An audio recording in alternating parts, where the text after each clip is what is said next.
ଶୁଣ ମନ ଦେଇ ଶୁଣ ମନ ଦେଇ ଆଜ୍ଞା ପ୍ରଶ୍ନର ଉତ୍ତର ଏବେ ଦେବାକୁ ଛାଡ଼ି ଆଜ୍ଞା ମାରି ବସିଛି ପୁଣି ହେ ଛାଡ଼ିବି ନାହିଁ ଆଜ୍ଞା ମାରି ବସିଛି ବାବୁ ହେ ଛାଡ଼ିବି ନାହିଁ କେତେ ରଡ଼ି କଲେ ହେଲେ ପାରିବି ନାହିଁ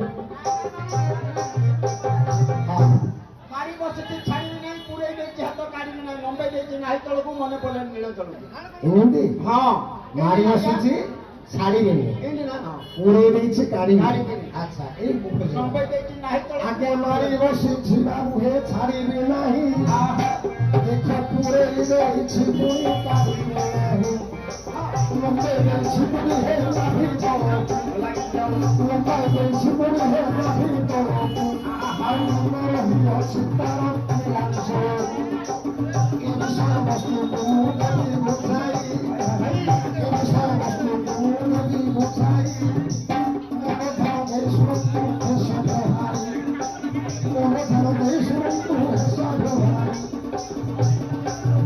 ଆଜ୍ଞା ସତ୍ୟ ତୁମର ପୁରାଣ କହିବି ନାହିଁ ଆଜ୍ଞା ସତ୍ୟ ତୁମର ପୁରାଣ କହିବି ନାହିଁ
ସେ ବ୍ରହ୍ମାଙ୍କ ପାଖରୁ ବର ପାଇଥିଲା ଯେ ସେ ପୂର୍ବର ସୂର୍ଯ୍ୟ ପଶ୍ଚିମର ଗୋଟେ ହବାର ଦେଖିଲେ ତାର ମୃତ୍ୟୁ ହବ ଯଦି ସେଇଟା ସେ ନ ଦେଖିବ ତାର କେବେ ହେଲେ ମୃତ୍ୟୁ ହବ ନାହିଁ ଏଇଟା ଗୋଟିଏ ପୁରାଣରେ ଲେଖିଲା ଆଉ ଗୋଟିଏ ପୁରାଣରେ ଲେଖିଲା ଏ ଯୋଉ ହିରଣ୍ୟ କାହା ପୁଅ ନା କଶ୍ୟପ ଋଷି ହଉଛନ୍ତି ବାପା ଆଉ ଦିତି ହଉଛନ୍ତି ତାଙ୍କର ମା ହେଲେ ମାଙ୍କର ସ୍ତନରୁ ସବୁବେଳେ ସେ କ୍ଷୀର ପିଉଥାଏ କିଏ ସେ ହିରଣ୍ୟାକ୍ଷ ଯେତେବେଳେ ଯୁଦ୍ଧକୁ ଯିବ ମାଙ୍କର ସ୍ତନ୍ୟପାନ କରିକି ଗଲେ ସେ ଯୁଦ୍ଧରେ ଜୟ କରିବ ଆଉ ସେ ମରିବନି ନିଶ୍ଚିତ ଭାବେ ଜୟ କରିକି ଫେରିବ ହେଲେ ଭଗବାନ ଏ ଦିତି ମାଙ୍କୁ ଅନେକ ଥର ବୁଝେଇଲେ ଯେ ସୃଷ୍ଟିକି ରକ୍ଷା କରିବା ପାଇଁ ତମେ ମା ହେଇକିରି ଜନ୍ମ ହେଇଛ ତମେ କ୍ଷୀର ଦବ ସେ ଯେତେବେଳେ କ୍ଷୀର ମାଗିଥିଲେ ମା ଆଉ କ୍ଷୀର ଦେଲେନି ହେଲେ କ୍ଷୀର ପିଇଲେ ସିନା ତାଙ୍କର ବଳ ପଡ଼ି ଆସୁଛି ସେତେବେଳେ ଭଗବାନ କଣ କଲେ ହିରଣ୍ୟାକ୍ଷ ସହିତ ଯୁଦ୍ଧ କରି ଅନେକ ଦିନ ଯୁଦ୍ଧ କରି ଭୟରେ ହିରଣ୍ୟାକ୍ଷ କଣ କଲା ପାତାଳପୁରରେ ପ୍ରବେଶ କଲା ସେତେବେଳେ ଭଗବାନ କଣ କରିଛନ୍ତି ଶୁକର ରୂପରେ ବରାହ ଅବତାରରେ ପାତାଳପୁରକୁ ଯାଇ ହିରଣ ସହିତ ଯୁଦ୍ଧ କରି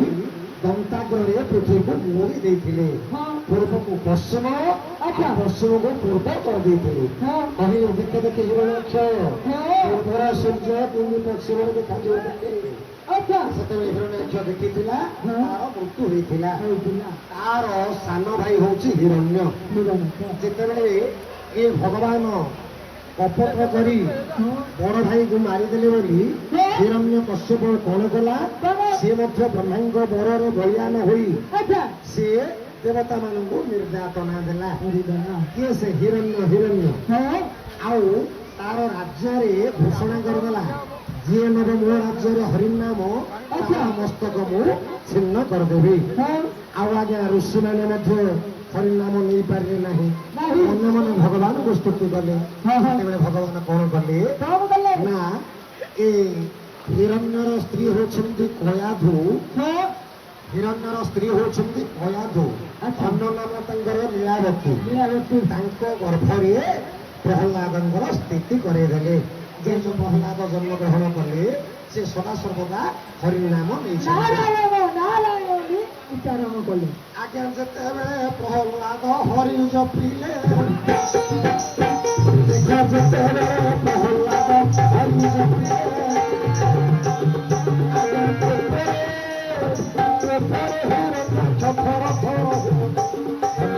ଭଗବାନ ମଙ୍ଗଳ କରନ୍ତୁ।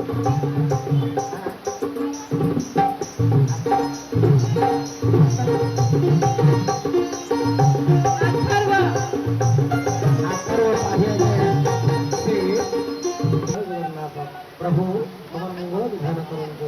ବାପା ମାଙ୍କ ନାଁ ରଖ, ଗାଁର ନାଁ ରଖ। ଆଉ ବନ୍ଧୁ ଧ୍ୟାନ ଦିଅ, ଯେତେବେଳେ ଏ ହିରଣ୍ୟ ରାଜ୍ୟରେ ଘୋଷଣା କରିଦେଲା ଯେ ମୋ ରାଜ୍ୟରେ ଯିଏ ନେବ ହରିନାମ ତାର ମସ୍ତକ ମୁଁ ଛିନ୍ନ କରିଦେବି, ଋଷିମାନେ ମଧ୍ୟ ହରିନାମ ନେଇପାରିଲେନି। ଭଗବାନ କଣ କରିଛନ୍ତି, ଏ ଯୋଉ ହିରଣ୍ୟର ସ୍ତ୍ରୀ ହେଉଛନ୍ତି କୟାଧୁ ବା ଲୀଳାବତୀ, ତାଙ୍କ ଗର୍ଭରେ ଭକ୍ତଙ୍କୁ ଆଣିକି ସ୍ଥାନ ଦେଇଦେଲେ।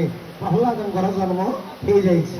ପ୍ରହ୍ଲାଦ ହରିନାମ ଘୋଷୁଛନ୍ତି, ରାଗରେ ପ୍ରଜ୍ୱଳିତ ହେଇକି ହିରଣ୍ୟ କଣ କରିଛି, ଆଜ୍ଞା ରାଗେ ପ୍ରଜ୍ୱଳିତ ହେଲା ହିରଣ୍ୟ ବୀର, ରାଗେ ପ୍ରଜ୍ୱଳିତ ହେଲା ହିରଣ୍ୟ ବୀର। ଆଉ ସେ ଦେଇଥିଲା ବହୁ ସତରେ, ଦେଇଥିଲା ବହୁ ସତରେ।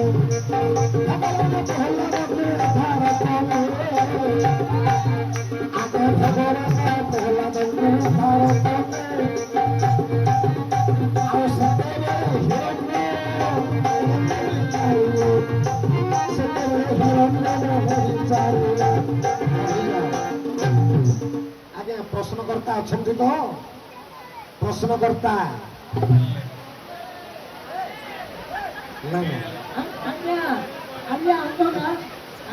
ଦେଖନ୍ତୁ, ଯେତେବେଳେ ହିରଣ୍ୟ କଶ୍ୟପ ଏ ପ୍ରହ୍ଲାଦଙ୍କୁ 16 ଦଣ୍ଡ ବିହିଲା, ଭଗବାନ ପ୍ରତ୍ୟେକ ଦଣ୍ଡରୁ ପ୍ରହ୍ଲାଦଙ୍କୁ ମୁକ୍ତ କରିଦେଲେ। ସେତେବେଳେ ହିରଣ୍ୟ ଭାବିଲା ଯେ ଆ ପାଖରେ ନିଶ୍ଚୟ ଗୋଟେ ଅଲୌକିକ ଶକ୍ତି କାମ କରୁଛି, ନହେଲେ ସେ ପ୍ରତ୍ୟେକ ଦଣ୍ଡରୁ ମୁକ୍ତି ପାଇଲେ କେମିତି। ତାପରେ ବାପ ଧନ କରିକି ପ୍ରହ୍ଲାଦଙ୍କୁ କୂଳକୁ ଆଣିଲେ। କିଏ ସେ ହିରଣ୍ୟ କହିଲେ, ବାପରେ ଅନେକ ଦିନ ହେଲା ତୋର ସେ ନାରାୟଣଙ୍କୁ ମୁଁ ଖୋଜୁଛି, ସ୍ୱର୍ଗ ମର୍ତ୍ତ୍ୟ ପାତାଳ ତିନିପୁର ବୁଲିଲି, ସେ ମତେ କୋଉଠି ଦେଖା ଦଉନାହାନ୍ତି। ତୋତେ ଯଦି ସେ ଭଗବାନ ଆସିକି ରକ୍ଷା କରୁଛନ୍ତି, ସେ ଭଗବାନ କୋଉଠି ଅଛନ୍ତି ମତେ ଦେଖେଇ ପାରିବୁ? ଏଇଠି ନାରାୟଣ ଅଛନ୍ତି। ପ୍ରହ୍ଲାଦ କହିଲେ, ହେ ଜନକ, ହେ ପିତା, ମୋ ପ୍ରଭୁ ଯତ୍ର ତତ୍ର ବିଦ୍ୟମାନ, ପ୍ରତ୍ୟେକ ସ୍ଥାନରେ ମୋ ପ୍ରଭୁ ଅଛନ୍ତି। ଯୋଉଠି ଡାକିଲେ ମୁଁ ସେଇଠି ମତେ ଦର୍ଶନ କରୁଛନ୍ତି। ହେଲେ ଏ କଥା କହିବାରୁ ହିରଣ୍ୟ ଭାବିଲା, ଏତେ ଜ୍ଞାନୀ ହେଲେ ମଧ୍ୟ, ଏତେ ଅଲୌକିକ ଶକ୍ତି ଥିଲେ ମଧ୍ୟ ସେ ଗୋଟେ ପିଲା ଲୋକ। ଯାହା ହଉ ଶେଷରେ ଗୋଟେ ଭଲ କଥାଟେ କହିଲା। ସବୁ ସ୍ଥାନରେ ଅଛି ବୋଲିକି କହିଲା। ମୁଁ ଆକୁ ଗୋଟେ ଠାସ ରଖିକି ପଚାରିବି। କହିଲେ, ପ୍ରହ୍ଲାଦ ତୁ ତ କହିଲୁ ସବୁ ସ୍ଥାନରେ ତୋ ପ୍ରଭୁ ଅଛନ୍ତି, ଏ ସ୍ତମ୍ଭରେ ତୋ ପ୍ରଭୁ ବିଦ୍ୟମାନ କରିପାରିବେ? ଏ ସ୍ତମ୍ଭରେ ଅଛନ୍ତି? ଆଜ୍ଞା ସେତେବେଳେ ହିରଣ୍ୟ ଠୋ ଠୋ ହେଇକିରି ହସେଇଲା। ମନେ ମନେ ଭାବିଲା, ମୁଁ ତ ଏ ସ୍ତମ୍ଭଟାକୁ ତିଆର କରିଛି, ଏଇଠି ଆଉ ତା ପ୍ରଭୁ କୁଆଡୁ ଆସିବେ? ଏଇଟାକୁ ଯଦି ବାଡେଇକିରି ମୁଁ ଗୁଣ୍ଡ କରିଦେବି, ଆର ଭ୍ରମଟା ତୁଟିଯିବ, ଆଉ ସେ ଭଗବାନଙ୍କୁ ଡାକିବନି। ଠୋ ଠୋ ହେଇକିରି ହସିଲା। ଯାହା ହଉ ଶେଷ ପର୍ଯ୍ୟାୟରେ ପ୍ରହ୍ଲାଦ ଗୋଟେ ଭଲ କଥାଟେ କହିଲା। ପ୍ରହ୍ଲାଦକୁ ପରାସ୍ତ କରିବାର ଶକ୍ତି ମୋର ଆସିଗଲା। ଆଜ୍ଞା ଏହା ଭାବି ହିରଣ୍ୟ ହରସ ହୋଇଲା, ହିରଣ୍ୟ ହରସ ହୋଇଲା। ଦେଖ ବୁଲାଇ ବୁଲାଇ ଗୋଟା ପ୍ରହାର କଲା, ବୁଲାଇ ବୁଲାଇ ଗୋଟା ପ୍ରହାର କଲା। ଆଜ୍ଞା ସ୍ତମ୍ଭରେ ଗୋଟା ବାଜିର, ସ୍ତମ୍ଭ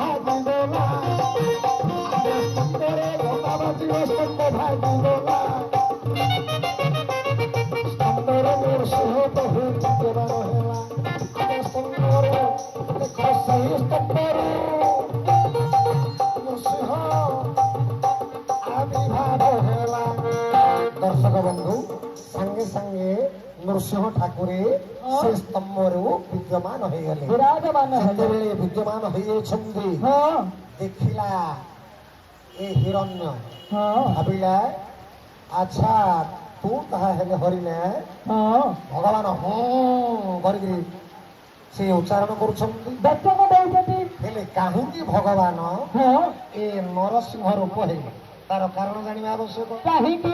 ଏ ଯୋଉ ବ୍ରହ୍ମାଙ୍କ ପାଖରୁ ବର ପାଇଥିଲା ହିରଣ୍ୟ ହଁ ଦିନରେ ମରିବିନି କି ରାତ୍ର ମରିବିନି। କରିବିନି। ତାପରେ ସେ କଣ କହିଛି ହଁ। ନା ସ୍ଥଳରେ ମରିବିନି ତଳେ ମରିବିନି କି ଉପରେ ମରିବିନି। କି ପାତାଳେ କରିବିନି। ଦେଖନ୍ତୁ କୌଣସି ଅସ୍ତ୍ରଶସ୍ତ୍ର ମତେ କାମ କରିବନି। ନାହିଁ। କୌଣସି ଦେବତା ହାତରେ ମୋର ମୃତ୍ୟୁ ହବନି।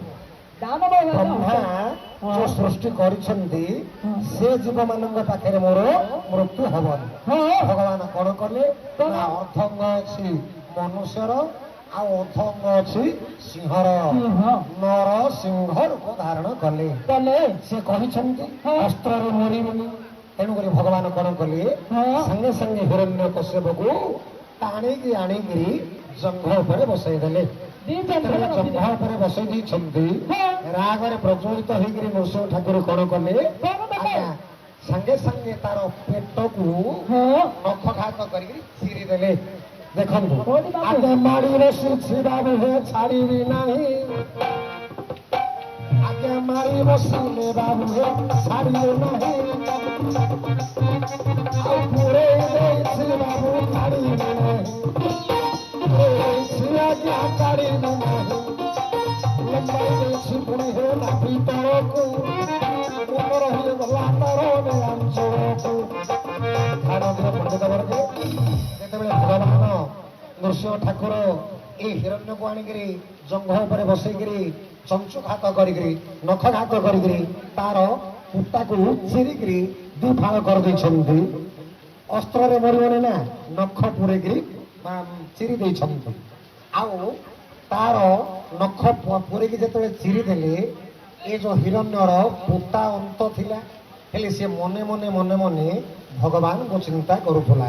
ତେଣୁକରି ସେ ଅନ୍ତପୁଟା ଯାକ ବିଷ୍ଣୁ ବିଷ୍ଣୁ ବିଷ୍ଣୁ ବିଷ୍ଣୁ ଉଚ୍ଚାରଣ କରୁଥିଲେ। ତେଣୁକରି ଭଗବାନ କଣ କଲେ ଏ ହିରଣ୍ୟର ଅନ୍ତକୁ ପଇତା କରିଦେଲେ। ପଇତା କରିଦେଲେ ଯେତେବେଳେ ଆଜ୍ଞା ଲମ୍ବାଇ ଦେଇଛି ପୁଣି ନାଭି ତଳକୁ। ମନ ରହିଅଛି ପୁଣି ଲାଞ୍ଛଳକୁ। ବୁଝିହେଲା? ଏ ଯୋଉ ଭଗବାନ ହିରଣ୍ୟର ଅନ୍ତକୁ ପଇତା କରିଦେଲେ ପଇତାଟା ଗଳିକିରି ନାଭି ତଳକୁ ରହିଲା। ମନ ଅଛି ତାର ନୀଳାଞ୍ଚଳକୁ। ସିଏ ଅନ୍ତପୁଟା ତାର କଣ କରୁଛି ଭଗବାନଙ୍କୁ ସ୍ମରଣ କରୁଛି। ବିଷ୍ଣୁ ବିଷ୍ଣୁ ବିଷ୍ଣୁ ବିଷ୍ଣୁ ବୋଲିକିରି ଡାକୁଛି। ତେଣୁକରି ଭଗବାନଙ୍କ ପାଖରେ ତାର ଲୟ ଥିଲା। ଠିକ ଯେତେବେଳେ ଭଗବାନ ହିରଣ୍ୟକୁ ବିନାଶ କରିଛନ୍ତି ପ୍ରହ୍ଲାଦଙ୍କୁ କହିଲେ ବାବୁରେ ମୋ କୋଳରେ ବସ। ତୋତେ କଣ ବର ଆବଶ୍ୟକ କହ ମୁଁ ତୋର ମନୋରଥ ପୂର୍ଣ୍ଣ କରିବି। ସେତେବେଳେ ପ୍ରହ୍ଲାଦ କହିଲା ହେ ପ୍ରଭୁ ମୁଁ ଆଉ କି ବର ମାଗିବି। ମୋ ବାପାଙ୍କୁ ଆପଣ ଯେମିତି ଜଙ୍ଘରେ ଧରିଛନ୍ତି ସଦା ସର୍ବଦା ଏ ରୂପରେ ବିଦ୍ୟମାନ ହୁଅନ୍ତୁ। ଆଜ୍ଞା ନରସିଂହ ଠାକୁର ଯୋଉଠି ଅଛନ୍ତି ହିରଣ୍ୟକୁ ଜଙ୍ଘରେ ଧରିଛନ୍ତି। ଯେମିତି ପିତାରି ଥିଲେ ସେ